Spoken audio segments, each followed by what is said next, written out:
The mystical character of the cat has challenged attention, delighting her admirers and terrifying her detractors, since she strolled rather suddenly and magnificently into history. Her origin itself is veiled in the deepest mystery. For those who believe her to be a gentle descendant of some tamed wild cat, must overlook the fact that of all terrestrial beasts, the wildcats of today most persistently and ferociously resist all attempts at domestication. This is an excerpt from the 1920s book The Tiger in the House by certified cat lover Carl von Vetchen, and no truer words have ever been spoken of the cat. Welcome, friend. I'm TK, your tour guide to the past, and you are listening to For the Love of History, the podcast where we talk about world history, women's history, and weird history. Today, I am paying homage to the finest creature on this blue spinning ball that we call Earth. History headquarters is nothing if not a house of cats, and the kitten distribution system has blessed me not once, but thrice with feline overlords who rule with a loving but demanding paw. Morty, Waffles, and Ted over here have threatened me with punishment of redacted snuggles if I do not cover the history of cats, and so that is exactly what we're doing today. We'll take a look at the history of how cats and if cats were domesticated, the mythology of cats, and talk about some of the most legendary and famous felines in history. So stay to the end for that. But before we get started, I have a quick announcement. 2 years ago, the intern and my best friend was diagnosed with breast cancer, even though she had no history of breast cancer in her family whatsoever. She was only 33 at the time, and it came out of nowhere. Thankfully, after a myriad of pills and radiation and chemotherapy and more tears than anyone can count, she is now in remission and doing great. With the funding cuts that have been happening recently all across the United States, the intern and I put our heads together to find a way to combat this and do what we can for the people who get the least amount of attention and funding. And that is individuals with metastatic breast cancer. That's both men and women and everyone in between. So with your help, we will be raising money for the 501c3 nonprofit Metaviver, and you can read all about Metaviver and what their mission and their goal is in the description box below. But we are doing that fundraiser by selling these designs, these merch designs that say "Bad Bitches Cry," and Sobek knows how much we have cried, but we are still bad bitches. And if you would like to support this cause and have a reminder that you are a bad bitch and it is okay to cry, you can go to the link in the description to find t-shirts, hoodies, tote bags, and much more. And if you're not able to do that, that's totally fine. Just sharing this information with other people and getting yourself checked is the most important thing that you can do this month. Please make sure that you are doing your self-exams. Please make sure that you're getting your mammograms, whether you have boobies or moobies. My friend, please get that done. And if you do choose to support the Bad Bitches Fundraiser, that is also really wonderful. And if you get a piece of merch, tag me on Instagram. I would love to see you in it. But with that, I have gabbed on enough. It is time to grab a beverage goblin trio of drinks and a feline friend if they choose to grace you with their presence.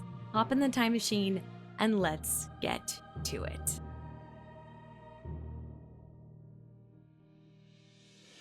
Just as our friend Carl stated earlier, cats seem to have persistently and ferociously resisted all attempts at domestication since they popped onto the historical scene in ancient Egypt. This was the going theory in Carl's 20th century world.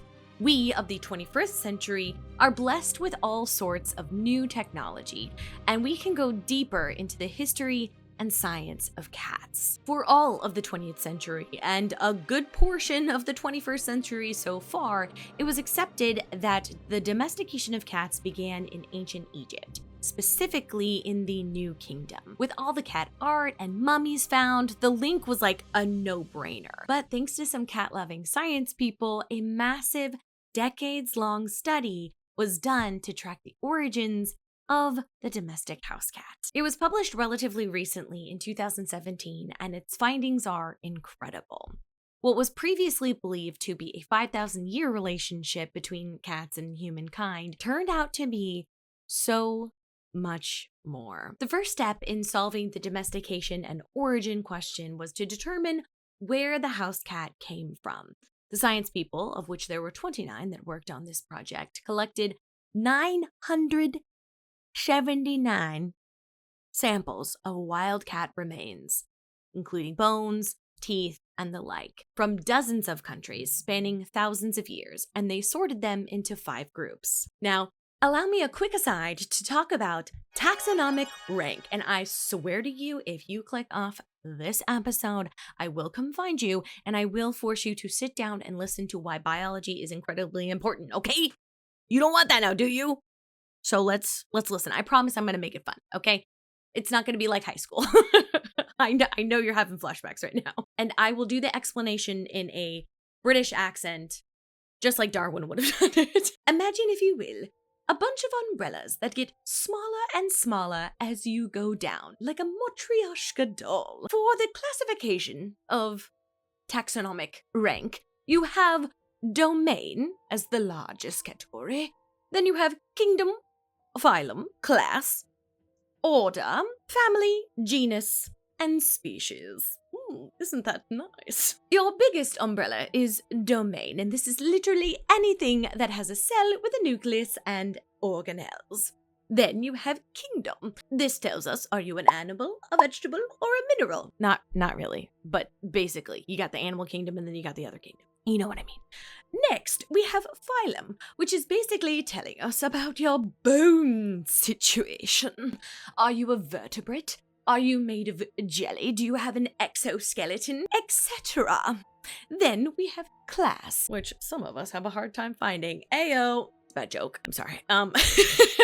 Class tells us if you can be milked or not. If you can be milked, congratulations, you are a mammal. Next in the ranking is order, which tells us what things you eat. Are you a carnivore, an herbivore, an omnivore? Then we have family, which groups animals with shared broad characteristics, and then genus, more specific characteristics, and then species, the actual animal.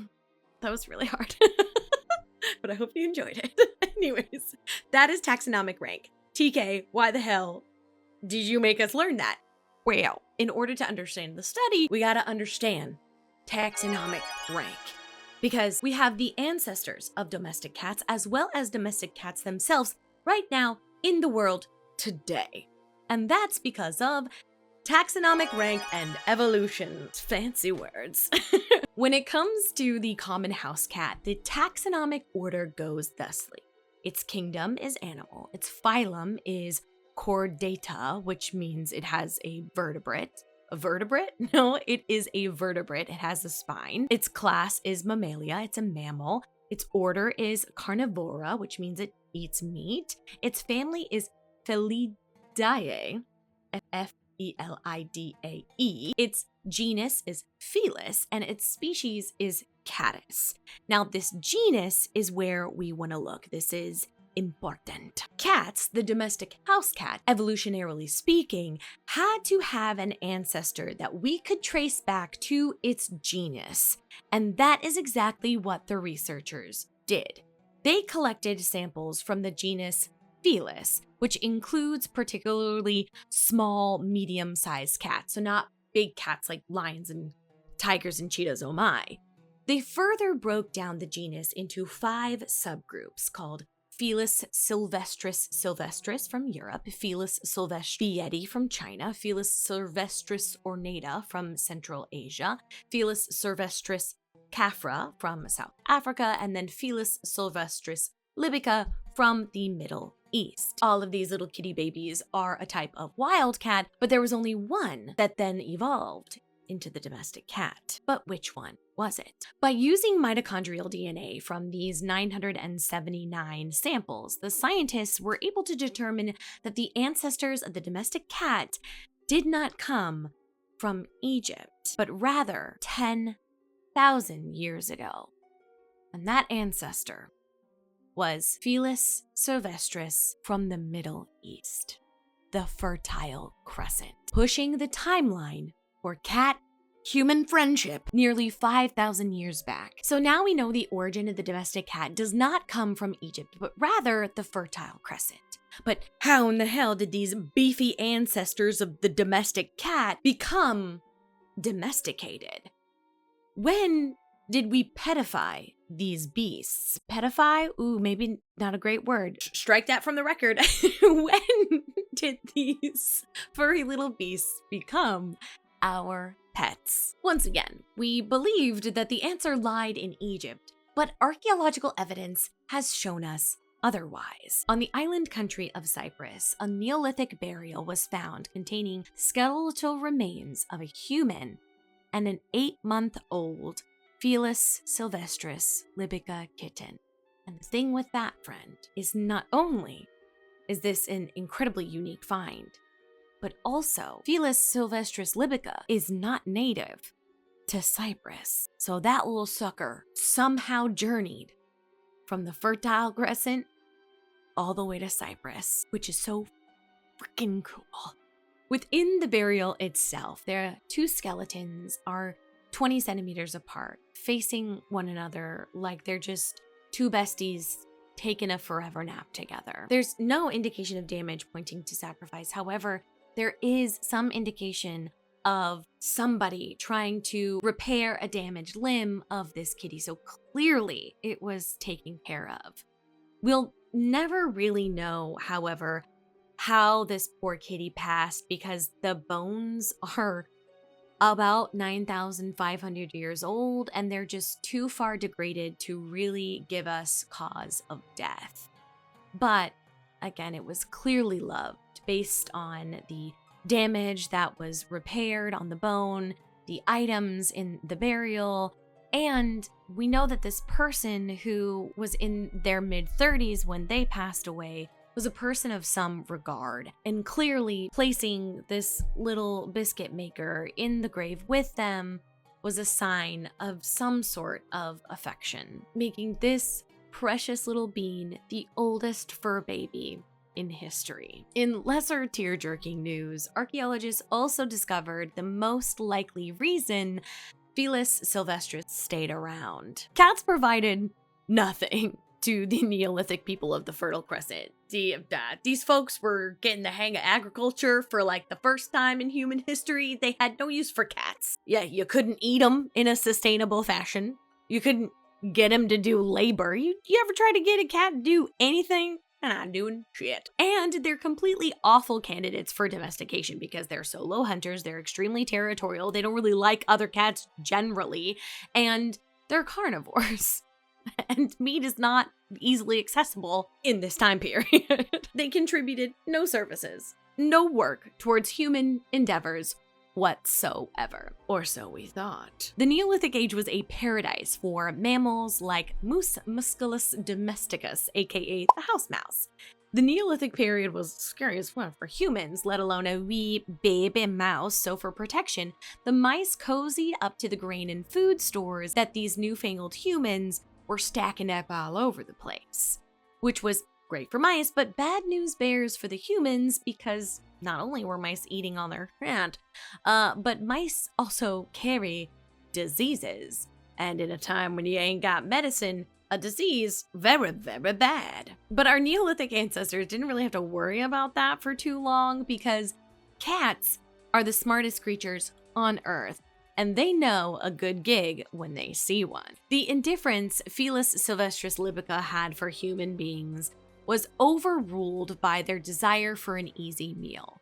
We don't know when the first Felis silvestris libica stepped foot into a human dwelling, but we do know that they stayed, and they most likely loved it. There was easy access to mice all over the place, and garbage piles were plentiful, so they could get food with minimal effort, and that is the most cat-like thing ever. And of course, humans were gonna be okay with it, because you didn't have to train cats to do the thing that you wanted them to do. They're naturally hunters. They're gonna get the mice. So it was a win-win situation. Not only did they serve a necessary function without need for training, they're also cute as hell. Felis sylvestris, colloquially called the Near Eastern wildcat, looks like a long-legged, beefy tabby.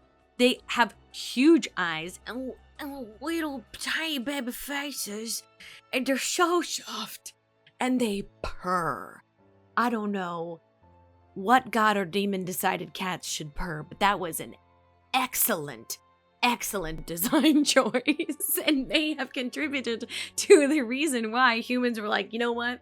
You eat these mice, you're also real cute, and you do that shaky thing that I like, so you can stay.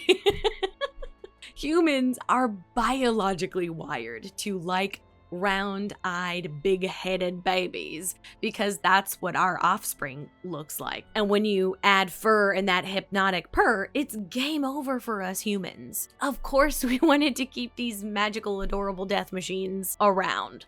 They were great. As humans began expanding outside of the Fertile Crescent, their kitty companions also came with them. They spread west to Africa and Europe, and east into Asia. The Egyptians had cats, the Greeks and Romans had cats, the emperors of great Chinese dynasties had cats, the Koreans had cats, and so did the daimyo lords of Japan. It was like the Oprah show.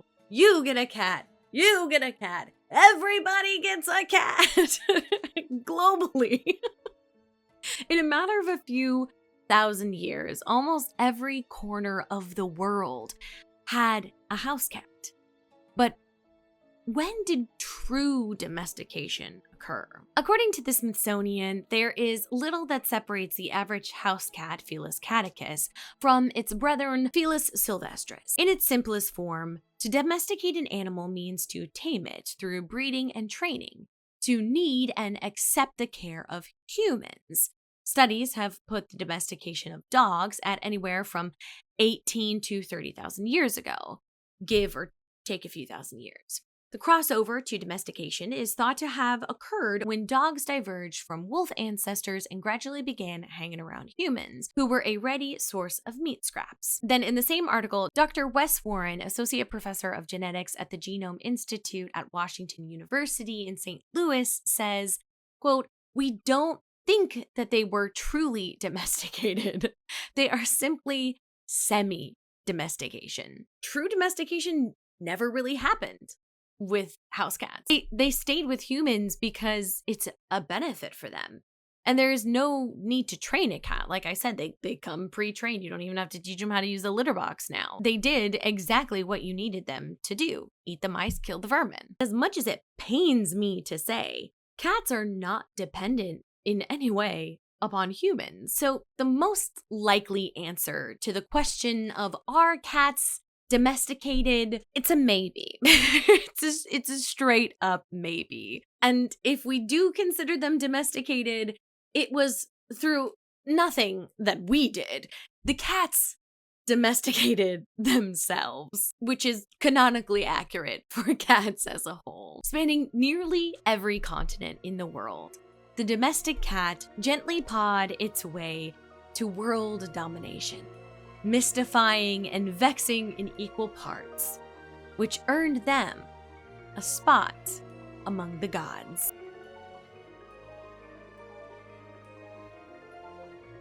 It is wonderful that these qualities have served to cause her to be worshipped as a god or reviled as a demon.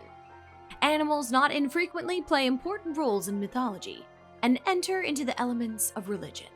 But no other animal, it would seem, is so intimately bound with the arcane rites of several ages as the cat. Waited upon by the priests of Egypt, the familiar of witches in the Middle Ages, the companion of St. Ives and St. Gertrude, gentlest of the mystics in Sicily, sacred to Saint Martha, the friend of Muhammad, the timepiece of China, the weather vane of Scotland and England, Puss saunters with noiseless pads through the folklore and legends of Europe, Asia, and Africa. Now petted, now hated or feared, now regarded with awe or horror, now with tenderness and veneration. Another banger quote from Carl, who is truly the biggest fan of cats ever. And I need you to know that this man wrote 2 dedicated books on how great cats are. So, love that. Carl, you would have loved the internet cats. Anyways, yes, indeed, dear one. From Yoruba to Ireland, Japan to Thailand, the house cat purred and prowled its way into deity status. Some cultures regard our overworked biscuit makers as beings of good, while others see them as harbingers of woe and evil. The Zoroastrians believed that cats were the spawn of all things evil, whose sole purpose was to bring sickness and misfortune. Scottish folklore warns us of the catsit, the tuxedo cat that steals the souls of the recent dead, and who could forget the Yule cat who eats children if they don't have new clothes? And who could forget Satan himself, in the form of a cat's butthole, according to the Catholic Church? And I completely understand their less than limerent feelings towards cats.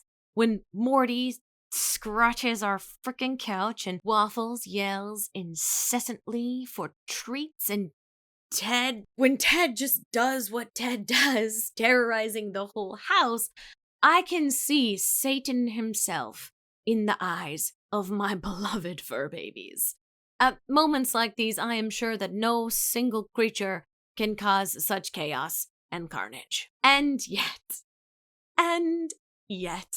our furry little feline friends have another side. The side that our brains are evolutionarily wired to love. One little snoot boop or a nuzzle from my cats, and I will swear fealty unto them as the fellowship swore to protect the one ring. They are my precious, and I will protect them. What I'm saying is the God thing also makes sense to me. And I would be remiss if I did not talk about the cat goddess to rule them all, Bastet. Before cats were internet icons with personal fan accounts, they were divine, and their queen was Bastet. Picture her now in your mind's eye, sleek as moonlight, eyes glowing with the same I know something that you don't know stare that cats give to you across the room right before they knock over a priceless vase or a cup of coffee onto your computer. Not speaking from personal experience or anything. Bastet started her celestial career as a lioness goddess, ferocious, radiant, and loyal to her father, the sun god Ra. She guarded him from the serpent Apet, the embodiment of chaos. And during his nightly journeys through the world, she would make sure that he was all right. Before cats guarded our socks from the void under the bed, and from the ghosts that live in the corners of our houses, they guarded the literal sun. But as Egypt changed, so too did Bastet. As warfare waned and cities grew calmer, the Egyptians softened their image of her just a little bit. The roaring lioness became a poised, domestic cat, elegant, maternal, and maybe a little bit judgmental. She became Bastet, the patron of women, fertility, music, and pleasure. Think of her as like the goddess of good vibes and home security. She was believed to protect mothers, children, houses from disease and evil spirits, all the while encouraging love and laughter. The Egyptian scholar Geraldine Pinch writes of Bastet from the pyramid texts around 2400 to 2300 BCE onward. Bastet was a double aspect of nurturing mother and terrifying avenger. It is the domestic aspect that mainly features in the coffin text and the Book of the Dead, and in medical spells. The slaughterers of Bastet were said to inflict plague and other disasters upon humanity. One spell advises pretending to be the son of Bastet in order to avoid catching the plague, which is so cool. Bastet was an extremely popular deity, and not just among cat ladies. In the second dynasty of Egypt between 2890 BCE, men and women from all over Egypt would gather in her cult center, which was Bubastis, one of the largest and most luxurious cities in Egypt at the time. And they had parties on her behalf, dear one. Ho ho, wee wo wo. Did they have parties? They had parties so wild, they would have made Dionysus blush. In her honor, enormous crowds would sail down the Nile, drinking wine, dancing, shaking their sistras, which are those jangly metal rattles, and celebrating life under Bastet's watchful eyes. And it wasn't just worship, I'm telling you. It was a party. A divine girls' night out, if you will, that the entire city joined. Of this party celebration, Herodotus wrote, "Women were freed from all constraints during the annual festival at Bubastis. They celebrated the festival of the goddess by drinking, dancing, making music, and displaying their genitals." Hell yeah, girl. Get your tits and your bits out. I love that. I want to go to a Bastet party. Should we have a Bastet party? I think we should. Raise your hand for a Bastet party. Me. Anyways, archaeologists have since unearthed massive cat cemeteries near her temple. Tens of thousands of mummified cats, carefully wrapped, often placed in bronze or wooden coffins shaped like their feline forms. Some even wore amulets bearing Bastet's image. These weren't pets in the modern sense that we have now. They were sacred beings, extensions of the goddess herself. To kill a cat, even by accident, was considered a crime against Bastet. But that's not to say that these ancient peoples didn't love their cats. Nay, dear one. As we will see at the end of the episode, they loved the out of their cats. For thousands of years, Bastet was a goddess of the people, and she was venerated with some of the greatest parties to ever grace this green earth. So when your cat gives you that withering look of, "I'm too good for this, I shall not sit on your lap, but if you point the lasery thingy at the ground, I will chase it with dignity," just remember that you're not her owner, you're her worshiper. Bastet never really faded, she just moved indoors. Her temples are now our living room. Her priestesses became cat parents. Her divine aura now radiates through the hundreds of toys and cardboard boxes that litter our floors. Now we say, long live Bastet, the patron goddess of naps, mystery, and silent judgment. The history of Bastet could be its own episode altogether, so if you are interested in something like that, maybe we can put it on the list for season 12, so just let me know. But dear one, there is one more cat god that I must bring to your attention. The cat that protects every register of every Chinese buffet in North America. The Maneki Neko. But first things first, if you only remember one fact from today's episode, beloved, please let it be this. The Maneki Neko is not Chinese. I must beg your finest pardons, though they are now the modern mascot and bat signal to the purveyors of lo mein and crab ragoon. They began their lucky life in Japan during the late Edo period around the 1850s. There are two legends as to the origins of these fortune bringers, but today I'll tell you the most popular and well-known story about the cat who saved a great lord. According to legend, Lord Ie Naotaka, the daimyo of Hikone, now Shiga Prefecture, was out doing what samurai lords did in the late Edo period, playing with their falcon birds because they didn't have diddly squat to do.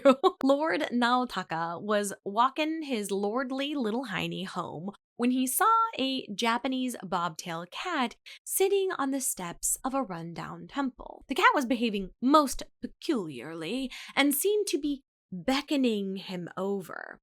Curious, he did as instructed and walked towards the temple. And not 1 second after he stepped under the wooden awning, the sky opened and poured out its precipitous contents, lightning, thunder, and all. Lord Naotaka had been saved by the cat, and to show his thanks, he adopted the location, renewed its neglected grounds, and made Gotokuji his official family temple. And of course, the adorable kitty, whose name he later learned from the monks was Tama, was revered and given the status of a semi-god. Now, Gotokuji is filled with thousands of Maneki Neko and countless patrons looking to gain some luck of their own. Another common misconception about the Maneki Neko is that it's waving because its palm is facing out. But in Japan and many other East Asian cultures, to wave someone over is not palm up to the sky, fingers beckoning. It is palm facing forward, fingers beckoning. Like that, exactly like the Maneki Neko. So that's why it's called the beckoning cat and not the waving cat, because it's beckoning you over with its little wave. Anyways, it's impossible to know if Tama was a real cat or not, and as powerful as the lovely Bastet is, she is no longer in the business of coming to Earth and being among her people, at least as regularly as she used to. But there are some real-life perfect pusses that have pounced their way into history.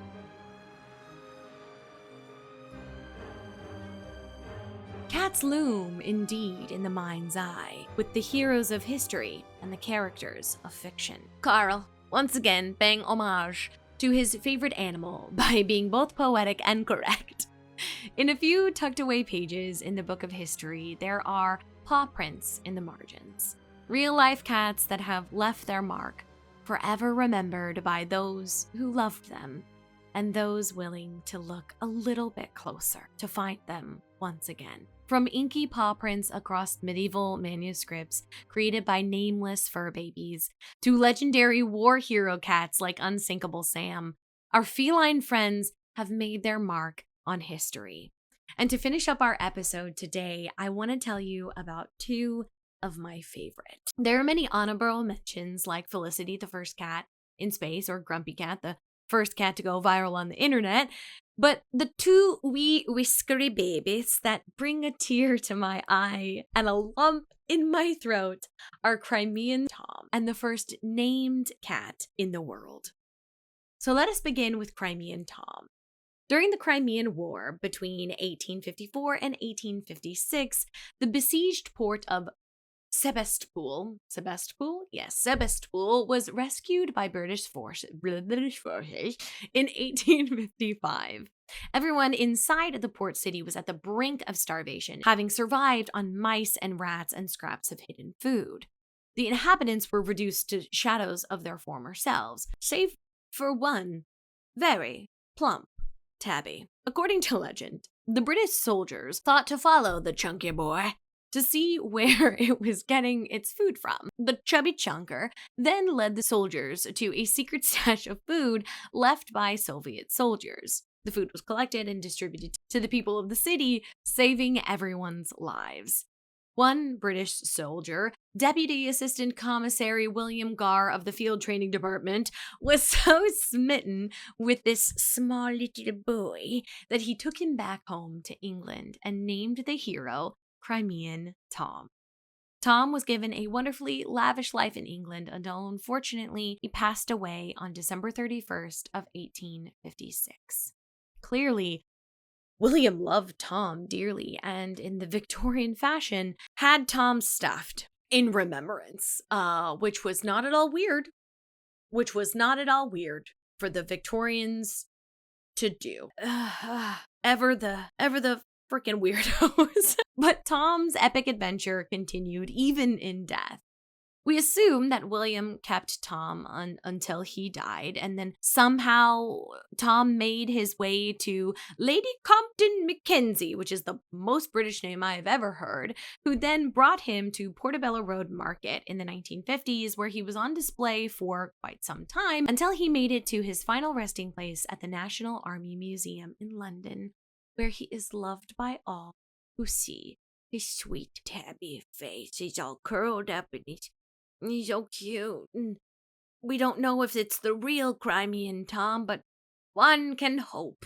And I will hope that that is Crimean Tom. And finally, my delicious donut. Let us turn the clock back to ancient Egypt, a fitting location for the end of this episode, to learn about the first named cat in history. In ancient Egypt, it was very uncommon to name cats, or at least they didn't write them down. Not as often as naming dogs. Naming dogs was super normal, and we have the names of hundreds of puppy companions from various kingdoms. But one prince seemed to not care about convention when his little fur baby passed away nearly 4,000 years ago. Not much is known about Prince Thutmose, the son of Pharaoh Amenhotep III and Queen Tiye. He unfortunately died young, and the most information that we have about him comes from the limestone sarcophagus that he had created for his cat named Tomiu. This was not some shoebox buried in the backyard, dear one. Nay. This was a full, beautifully carved limestone sarcophagus decked out with the most beautiful, the most intricate and ornate carving. Tomiu herself is depicted in the front, taking up the majority of the space. Before her is an offering table piled high with great and delicious things, including bread, beer, a beheaded goose, the foreleg of an ox, and so on. Behind the kitty cat stands the goddess Bastet, completely wrapped up and mummified. The sides of the sarcophagus are decorated with scenes of the goddess Isis kneeling on a stool in the shape of Nebu, or the golden symbol in hieroglyphs. On the left, a god holds 2 new jars for pouring libations, getting swifty in the afterlife, just as Bastet would have wanted. All of these carvings were done to make sure that Tomiu was properly prepared to be received by the gods of the underworld and allowed to frolic forever in paradise, the land of reeds. My history self must tell you that we can't be sure why the little prince did this, or why such care was put into the burial of a cat. It could have been for some religious purposes, but the other side of me, the emotions goblin side of me, tells me that he loved his little girl, Tomiu. The boy prince himself was only between the ages of 9 or 13 when he passed away, so it only makes sense in my mind that he did what any little kid would do. He went to his parents and asked for a funeral for his best friend. And those parents just so happened to be the rulers of Egypt, okay? So their budget was, they were working with a little bit bigger of a budget. Tomiu got a full limestone resting place and not a decorated shoebox, though both show equal measures of love. And that is the story of the first named cat, Tomiu. To close out our episode today, beloved, it is only right to quote from one of the greatest cat lovers of all time, Karl van Bechen. Karl says, as an inspiration to the author, I do not think the cat can be overestimated. He suggests so much grace, power, beauty, motion, and mysticism. The perfect symmetry of his body urges of any poet. The cat symbolizes indeed all that a good writer tries to put in his work. I do not wonder that some writers love cats. I am only surprised that all writers do not love cats. And what Karl says of authors, I believe, can be applied to humanity at large. I do not wonder that some people love cats. I am only surprised that all people do not love cats. Well, dear one, thank you so much for listening to this episode today. We have reached our final thought, and our final thought is a really cool little book that I didn't really know how to add into the episode. So, in Thailand, cats were like the thing. Buddhist monks in Thailand freaking loved cats. They loved cats so much that they in detail documented different varieties of cats and then wrote little accompanying poems for each little kitty cat. And it is so cute, and we're gonna go through it. We're gonna go through the book, and we're gonna talk about the poems, and we're gonna read the poems, and we're gonna look at the kitties, and all of that is gonna be on Patreon. So if you wanna head over there and watch that, or listen to that, or watch that, all of that, you can. And in a little added bonus, joining Patreon is a great way to support the podcast. And with that, I'm gonna let you go. Thanks so much for being here with me today, dear one. I had such a good time. I hope you liked my costume. If you're watching over on the YouTubes, it was so fun to turn myself into a cast member of the musical Cats. It was only right. The intern suggested this. And speaking of the intern, if you would like to help us raise money for Metaviver, all of that information is linked below.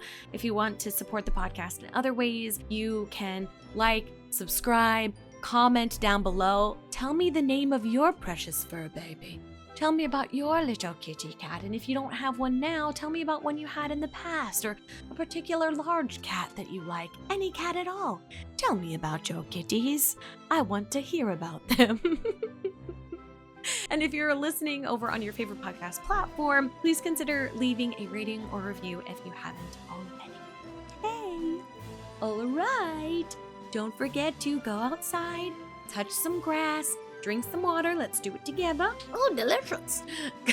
Do something that makes yourself happy. Yeah, do that. Do those things. Dress up like a cat if you feel like it. Do what Bastet would do. Get your tits and bits out. But not at work, okay? Not at work. I don't want you to get fired on my account. Okay, I will see you next week, beloved, when we talk about the history of cancer and its treatments. Don't worry, it's going to be a good one. It's going to end on a good note, okay? Don't be worried about that. I love you so much. See you later. Bye!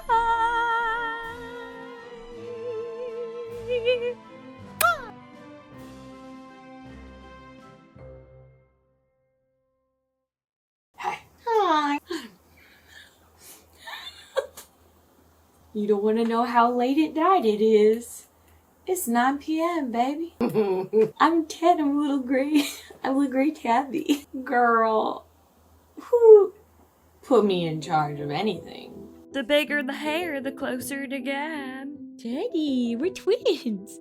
Teddy, we're twins. We're twins. Love me, Teddy.